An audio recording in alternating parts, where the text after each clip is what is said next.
बिनाई नहीं थी, लेकिन हिम्मत ऐसी थी कि हरिपुर के मोहम्मद अनवर जमाने भर के लिए मिसाल बन गए।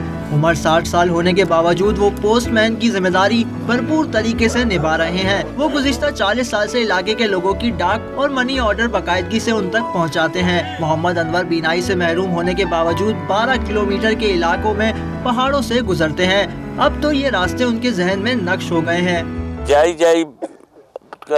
बारिशां धुप्पां विच जुलना पैंदा है, कोई ग्रां विच मातम भी होवे फिर भी मैं जुलदा जी ड्यूटी अपनी। हाफिज अनवर की फर्ज शनासी का ये आलम है कि गर्मी हो या सर्दी, बारिश हो या तूफान, वो हर सूरत ड्यूटी पर पहुंचते हैं।